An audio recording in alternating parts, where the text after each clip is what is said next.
sobre o desenho, nós vamos usar para desenhar depois esse material, que é o pastel oleoso. Esse giz de cera, ele tem a vantagem de ser oleoso, então ele sobrepõe, mistura, o resultado final fica parecendo uma pintura, né?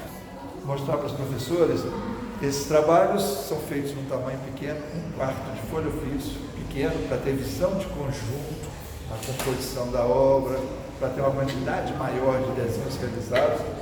E depois eles fazem esse trabalho que a gente imprime num tamanho A3 e expõe. Né? Olha que questão bacana, né? Da ecologia, meio ambiente, respeito à natureza, né? Essa relação. Tem uma professora aqui também.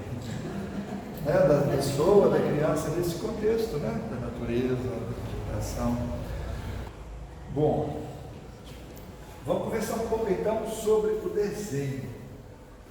Para a gente fazer um desenho, o que a gente precisa? De ferramenta. Lápis, o que mais? Lápis de cor. Borracha não precisa. A gente não vai errar. Não vai precisar também, nós vamos usar o giz de cera aqui, olha. E o lápis nós já vamos dar apontado. Papel! Nós vamos desenhar no espaço? Não, nós vamos precisar de um papel para a gente desenhar. Então a gente vai precisar de uma coisa que risca, né? Que eu vou usar isso aqui agora. E um papel. Está aqui o meu papel. Para eu fazer um desenho, o que está faltando agora? Eu tenho o papel e tem uma coisa que risca. O que está faltando? Não. Está faltando eu fazer o quê? Fazer um movimento. Então o desenho é o rastro do meu movimento que ficou lá no papel. Então o desenho é o rastro do nosso movimento que fica registrado no papel, na parede, no celular, no computador. Não é? Então é esse movimento que a gente desenha. E como é que o nosso corpo movimenta?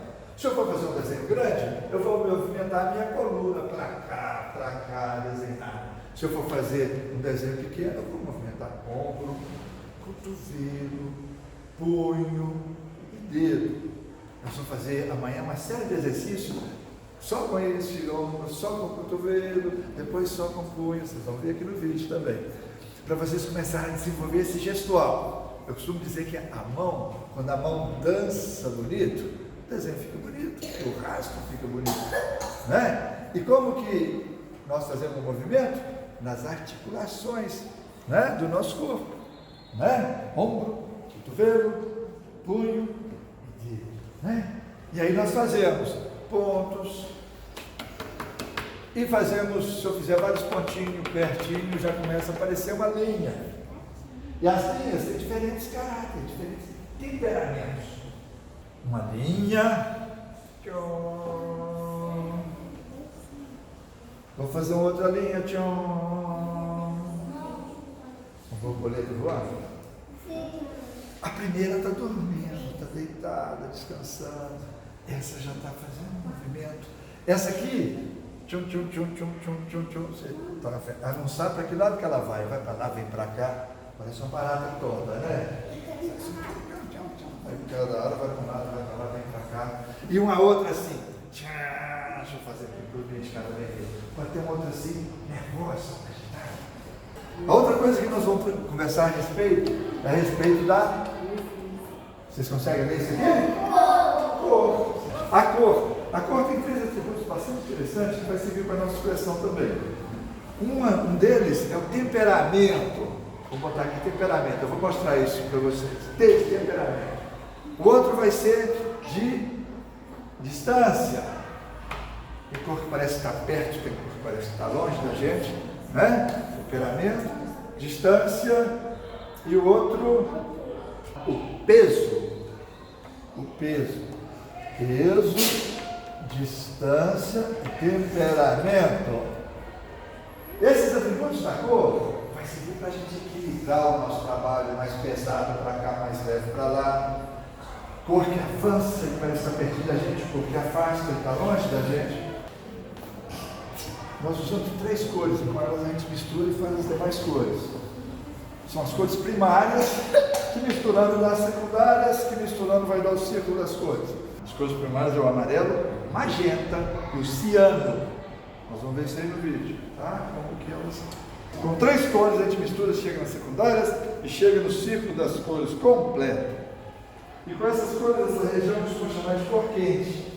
Esse quente não tem nada a ver com temperatura, tem a ver com temperamento. A cor quente é uma cor agitada. Menino na hora do recreio, carnaval, festa, pizza, chocolate. Ah, coisa gostosa aí. E as cores frias? Elas são mais silenciosas, calmas, né? Vamos ver sobre isso. Então, esse é o atributo de temperamento, né? Cor agitada, cores calmas. Outro atributo da cor que eu falei foi com relação ao peso, não é isso? Com relação ao peso.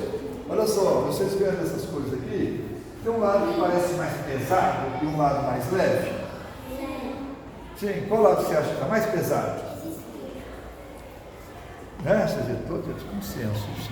Qual lado mais pesado? Aqui. Então, é esse aqui, não é? Então, esse aqui dá a impressão que esse papel, por causa do peso, ele quer fazer assim. Porque o pesado está para baixo. A força da gravidade. Então, para a gente pintar um quadro, as cores pesadas e colocar isso na parede, ele vai querer fazer assim. Ele vai dar uma ideia de desconforto.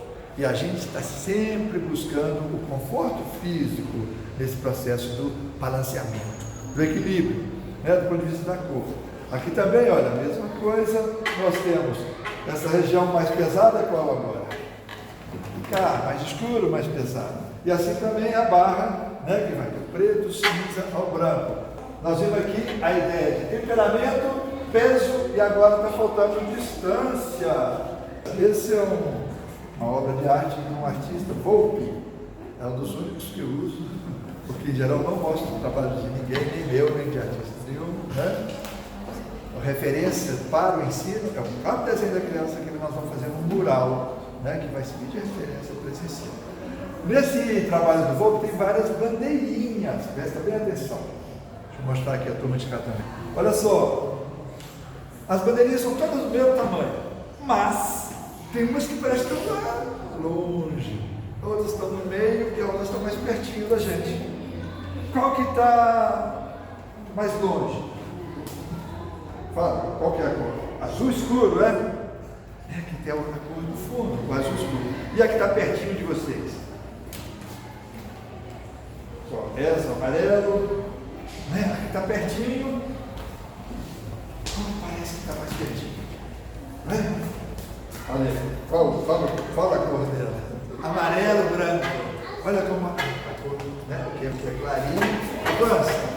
Então isso dá uma ideia também de profundidade, distância, né? Então esses são atributos da cor que vai nos ajudar também.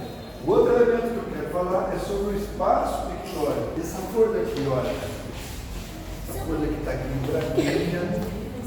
Nós vamos fazer um desenho aqui em cima depois, né? O que é que vocês veem aqui?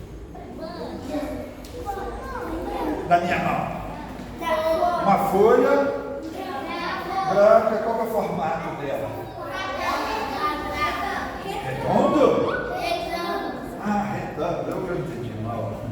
Retangular, não é isso? Retângulo. Muito bem. Tem 4 cantinhos, 4 vértices, tem 4 lados e tem um centro também, não tem um centro? Sim. Mostra para nós aqui. Põe. Já tem essa noção do centro, todos têm. O que está daqui está para cima, aqui está para baixo, para a esquerda, para a direita, está para a direita, está para a esquerda. Então esse é o centro que organiza essa percepção, pessoal. Né? Então veja só, esse espaço pictórico, vou mostrar aqui algumas lâmpadas como que esse espaço pictórico tem uma função expressiva e não está sendo considerado como elemento da linguagem visual. Eu desenhei aqui, presta bastante atenção, 2 bolas, não foi? Do mesmo tamanho. Uma é um círculo, é uma bolha de sabão. Vocês já brincaram com bolha de sabão? E a outra é uma esfera de ferro, de chumbo, bem pesada. Qual que é a bolha de sabão? Essa de cima?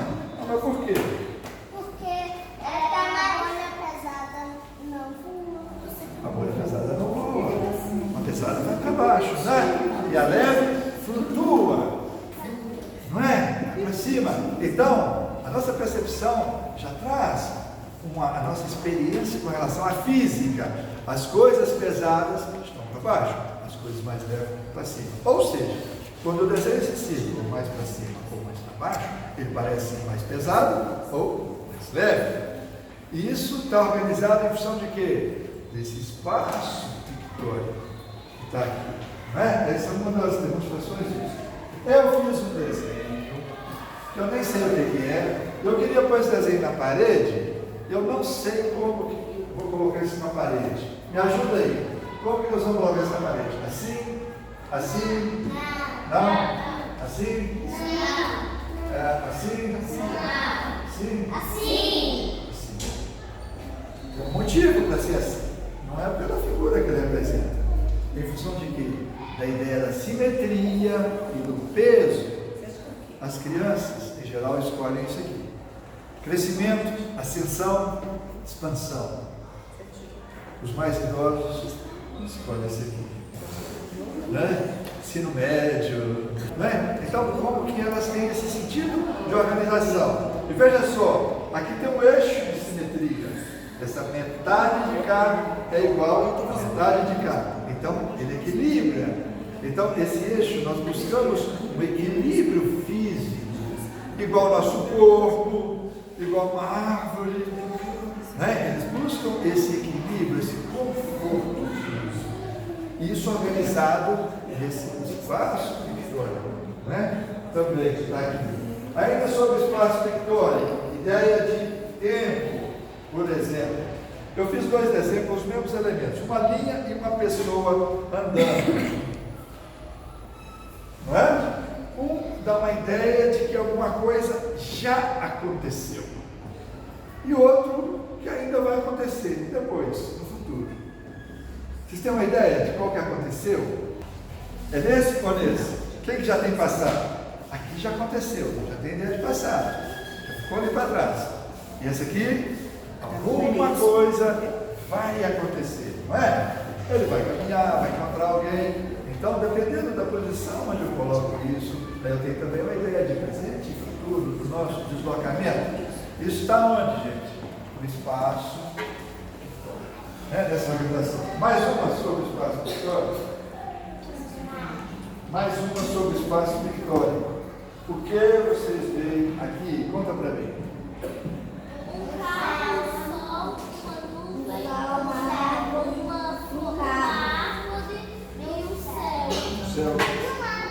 E? Mar também, né? Um carro. Quantas árvores? Duas. Quem que é a professora de matemática? Meia árvore. Com meia árvore dá uma ou duas? Dá uma. Dá duas mesmo. A gente percebe como duas. Por quê? Porque a gente já conhece a árvore e a gente completa ela. Completa. Vocês falaram do sol, não falaram meio sol. Vocês completam. Então, essa imagem sugere que esse espaço se expande para cá, se expande para cá, se expande para cima. Isso é gestalt, né? A nossa construção da imagem em função de imagens que a gente conhece.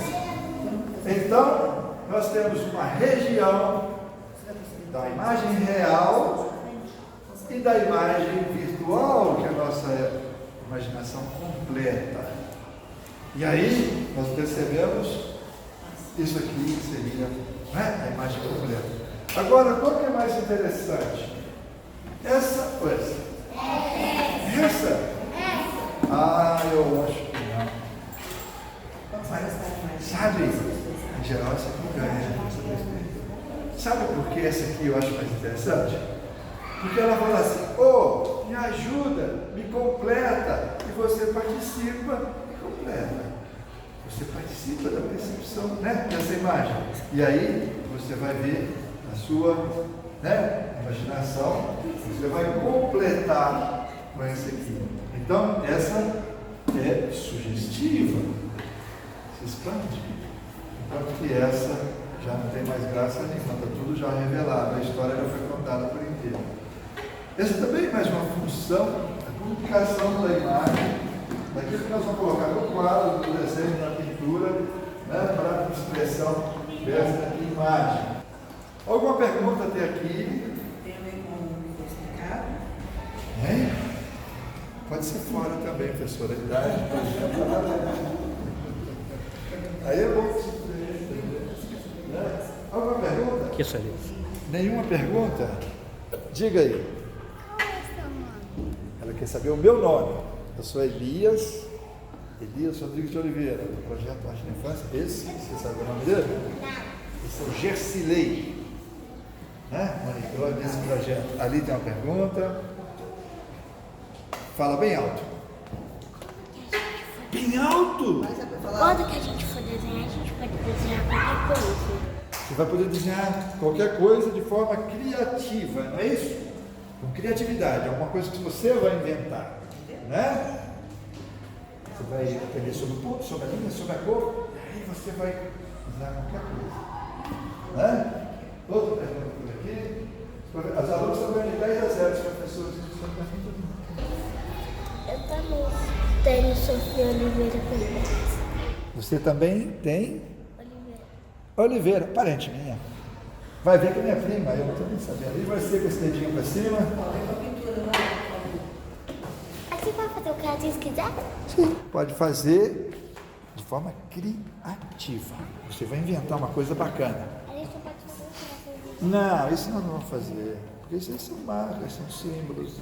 Nosso tempo aqui é pequeno, nós vamos inventar coisas que vêm lá de dentro. Pergunta, pode olhar para a máquina aqui. Ó. Eu também tenho Oliveira. Você também tem Oliveira? Quem mais tem Oliveira? Silva. Silva é meu último nome. Então, Silva da Floresta. O meu Silva da Floresta, não é? nome é Isaac Ribeiro Maquecido. Fala devagarzinho. Isaac Ribeiro Maquecido. Tudo claro, papai? Podemos colocar ali por luminosidade? Sim, o aspecto da luminosidade também é um atributo. Eu chamo a atenção para esses 3 atributos, porque tem tantos outros, né? Saturação também, né? Da cor, mas que também tem interferência. Essa luminosidade tem a ver com essa saturação, né? Onde você também vai misturar na cor pura, que é o matiz, o branco, o cinza, o preto, ele vai baixar a saturação. E com isso você vai modular coisas que estão distantes com baixa saturação, que está pertinho com alta saturação, né? Nós vamos usar isso no processo também. Mas podemos representar a entrada da luz, por exemplo, no quadro através da cor utilizada, né? Se seria entrada, vamos pegar verde, colocando a leiteira, por exemplo. Então ela está direcionada para uma janela e essa janela está emitindo luz do dia. É através da tonalidade de cor que a gente vai... Sim, a própria luminosidade, como você disse, né? Mas olha só, nós não damos muita importância à questão da representação realística, né? E quando você representa essa leiteira, uma mesa, um objeto, uma pessoa, num processo de pintura, você vai olhar aquela cadeira, a forma, a cor, etc., e vai colocar aqui no papel, na sua tela. Olha lá, olha cá. Mede lá, mede cá, mede lá, mede cá. Você está usando a habilidade de medir. A criatividade é outra coisa. Né? Então, fazer essa distinção entre habilidade de uma representação nas proporções, com a iluminação, com a sombra, etc., e outra que é da ordem, né, mais relacionada com a expressividade, com a emoção daquela imagem. Então, né? E isso nos interessa mais do que essa capacidade representativa ou capacidade de cópia, né? Essa capacidade nossa. Um grande artista que tem uma capacidade de representação realística, né? Com sombra, luz, etc., aquele realismo todo, não impede que ele seja também criativo, né? Mas essa criatividade, para mim, acrescenta, traz novidades para a arte, enquanto só o realismo, não necessariamente. Se eu pegar uma câmera fotográfica e fazer clique, clique, clique, fazer 10 fotos, você vai olhar, todas as 10 fotos são realísticas. Pode ser que você goste mais de uma. Por quê? Porque ela incorporou um conjunto de elementos que estabelece relação entre uma pessoa, outra, a cor da cadeira, etc. Fala, essa composição aqui ficou melhor. Gostei dessa aqui. Isso que nos interessa né, na composição, no equilíbrio dessa imagem. Né? Nós vamos buscar essa composição. Né? No vídeo tem sobre isso. E a cor tem outros atributos, além disso, do ponto de vista cultural, da representação, né? Mas esses são os mais perceptíveis, assim, né? A nível da nossa psicologia, né? Percepção, e que tem bastante influência nesse processo, né? Vamos ver um vídeo?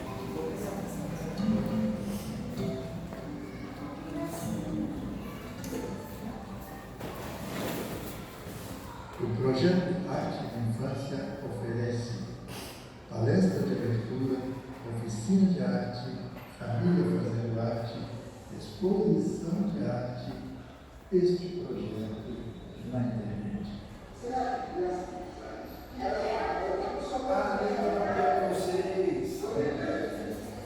Configuram os sentidos e estruturam o discurso na composição da aula de arte.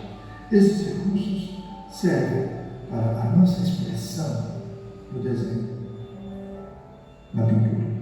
Elementos da linguagem visual, cor expressiva. Em vídeos anteriores falamos do ponto e da linha. Pessoal, esse ensino de arte ocorre no formato de projeto. Então, durante uma semana, a gente tem de forma intensiva um conjunto de referenciado de atividades. Palestra, segunda, terça, quarta, quinta, prática e teorias e práticas envolvidas. Na quinta-feira, a criança faz um convite, chama papai e mamãe. Na sexta, depois tem uma exposição na escola, depois pode ser com uma reportagem, uma mídia, coisa desse tipo, né? Vai vir papai e mamãe para ver essa exposição, os amigos, né? Depois vai estar na internet, no YouTube. Esse conjunto de atividades, né, gente, que nós vamos ter durante o projeto, tem uma função motivadora. Você pensa que chega em casa, né? Ela vai participar de 1h30, segunda, terça, quarta, quinta. E isso cria uma motivação. Vamos dizer assim, que ninguém faz nada sem ter motivo. O que é que ela vai dizer? Uma aula de 50 minutos de português e matemática é diferente de uma dinâmica de uma semana com uma série de eventos, exposição, papai, mamãe, YouTube, né? E esse conjunto de ações que vão tem uma função motivadora. E eu penso que isso pode dar um resultado melhor. Se a escola tem uma atividade de uma semana de arte, por exemplo, por semestre, por trimestre, e daí tem uma exposição, e faz uma divulgação, levar isso para fora da escola. Aqui nós temos o Points, né, que já recebeu nossa nota algumas vezes. Isso, e aí vai para as crianças, no Points. Né? Você fazer o desenho é a nossa expressão. Se você põe esse desenho no caderno e fecha, põe na gaveta e fecha, ele está ali só enquanto uma expressão foi grafada naquele papel, naquela tela. A hora que a outra pessoa vê esse trabalho, se estabelece a comunicação. Aí ela pode dizer, já não estou mais sozinha, né? Porque essa outra pessoa vai ser coisa de processo. Então, assim, a gente tem sugerido a escola também a tentar para essa dinâmica, né? Esse diferencial do formato de projeto, né? E o formato de uma aula regular de uma semana. E 50 minutos antes de português de matemática, que aí ela não tem essa motivação. Né? Isso supera o nível da criatividade. Né?